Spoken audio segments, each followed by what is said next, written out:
अब जैसे ये बड़ा स्पीड ब्रेकर आ रहा है, तो अगर मैं पुरानी गाड़ी में इस पर ऐसे निकल जाता था, बट यहाँ पर धम धम की आवाज़ आती है। एवरेज भी अच्छी दे रही है, 1.5 एनए मेरी ब्रेजा जितनी, ब्रेजा से एक डेढ़ की माइलेज कम है। चलिए व्यूअर्स, आज मैं आपसे थोड़ा सा अपना फीडबैक शेयर कर दूँ अपनी नई सेल्टोस का। वो फील नहीं है कंफर्ट की जो कि मुझे ब्रेजा में या फिर सॉफ्ट सस्पेंशन की गाड़ियों में मिलती है। ऑल टुगेदर हार्ड सस्पेंशन है गाड़ी की, यहाँ थोड़ा चैलेंजिंग है। बहुत बढ़िया है, बट थोड़ा सा स्पीड ब्रेकर पे थोड़ा बिल्कुल स्लो रोक कर चलानी पड़ती है गाड़ी, बट ऑल टुगेदर बढ़िया गाड़ी है। मुझे 12.7 अभी दे रही है माइलेज, बट ये चलो लास्ट रिफ्यूलिंग से है। इसमें थोड़ा सा मैं शॉर्ट डिस्टेंस टूर पर भी गया था, तो अभी के लिए जो मेरा करंट ट्रिप दिखा रहा है तो वो 11 के करीब दिखा रहा है जो मैं लोकल चला रहा हूँ। कैमरे में आपको पता चल गया होगा कि जैसे ही एक हल्का सा स्पीड ब्रेकर आया तो थर्ड की आवाज़ आई, तो ऐसे गाड़ी लगती है नीचे जैसे कि बहुत ज़्यादा, ये जैसे आपको फील आएगा कि शॉकर ही नहीं है गाड़ी में। तो जहाँ पर थोड़ा सा हैवी बड़ा स्पीड ब्रेकर है या थोड़ा सा खड्डा ज़्यादा है, जैसे ये अभी मैंने आराम से निकाला, बट यहाँ पर भी ये पूरी फील आती है कि गाड़ी लगी निकली है किसी खड्डे के ऊपर से, जो कि ग्लाइड होनी चाहिए इतने सेगमेंट की गाड़ी, बड़े सेगमेंट की गाड़ी, बट यहाँ पर काफ़ी फील होता है। बट इसका आपको रिफ्लेक्शन मिलेगा कॉर्नरिंग में। अब ये गाड़ी कॉर्नरिंग में इतनी ज़बरदस्त चलती है कि इसको चलाने का अलग ही मज़ा आ जाता है। अब जैसे ये बड़ा स्पीड ब्रेकर आ रहा है, तो अगर मैं पुरानी गाड़ी में इस पर ऐसे निकल जाता था, बट यहाँ पर धम धम की आवाज़ आती है, आपको भी सुन गई होगी अब तो ओवरऑल ये प्रॉब्लम है इसमें थोड़ी सी कि सस्पेंशन अभी भी इन्होंने ट्यून नहीं की है, काफ़ी हार्ड है। तो वो किया ने अभी भी कोई भी काम नहीं किया है, इसके ऊपर काम करना चाहिए था, तो काम नहीं हुआ है। ये चैलेंज है इस गाड़ी में।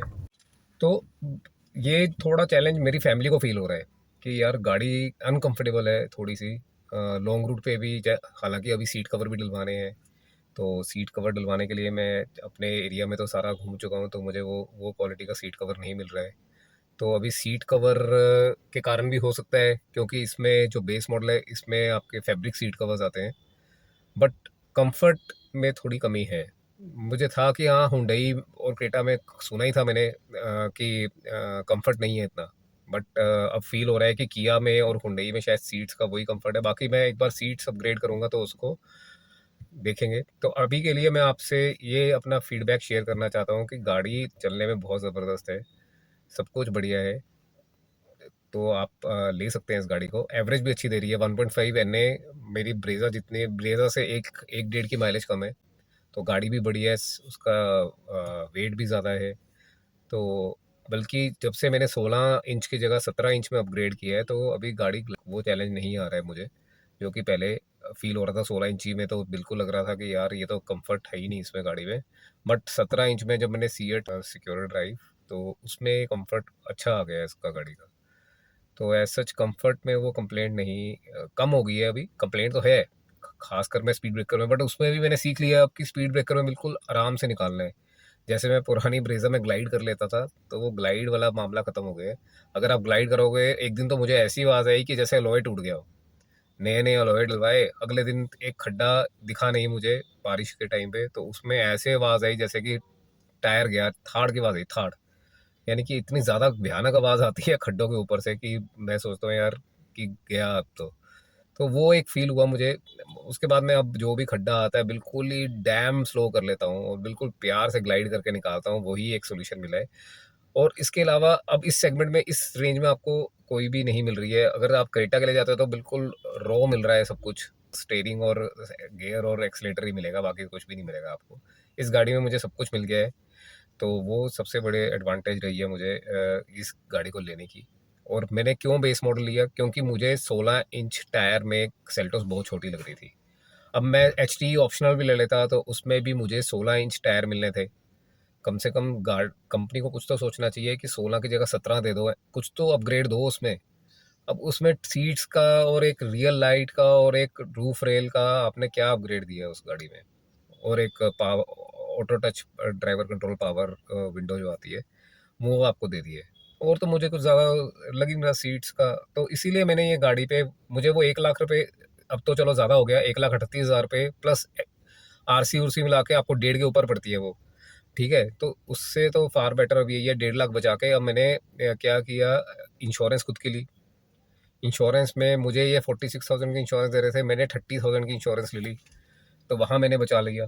ठीक है, 16,000 वहाँ बचाया। फिर ये कहते हैं कि नहीं, हम आपको वेटिंग वाली गाड़ी दे रहे हैं, आपको इंश्योरेंस अगर आप खुद ले रहे हैं तो आपको एसेसरी लगवानी पड़ेगी। तो मैंने कहा चलो दे दो, तो उस पर भी मैंने 5,000 का डिस्काउंट ले लिया। वो 20,000 की एसेसरी कह रहे थे, मेरा 15,000 का उस पर खर्चा आया, तो वो मैंने डिस्काउंट ले लिया। ठीक है, उसके अलावा जो था, एक्सटेंडेड वारंटी मैं हमेशा लेता हूँ गाड़ी के साथ स्टार्टिंग में। सो व्यूवर्स, मैं आपसे अब आगे अपने नेक्स्ट वीडियो में शेयर करूँगा कैसे मैंने इंश्योरेंस के ऊपर बचाया और कैसे मैंने अपना एनसीबी ट्रांसफ़र कराया, क्या क्या प्रोसेस हैं। मेरी पुरानी गाड़ी 4 साल में मैंने कोई क्लेम नहीं लिया था, तो उसका 50% एनसीबी भी मैंने ट्रांसफ़र करा लिया, उसका भी रिफ़ंड मुझे मिला।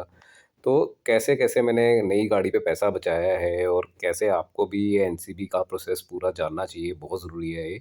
अपने नेक्स्ट वीडियो में आपको ये पूरा कवर करूँगा, और जैसे ही मेरी एक्सेसरीज़ पूरी कंप्लीट हो जाएगी, आपको जेन्युइन फीडबैक दूँगा कैसे मैंने लेदर कवर करवाया, क्या सीट कवर का काम कराया, इंटीरियर लेदर का कैसे करवाया, वो सारा मैं आपसे शेयर करने जाऊँगा।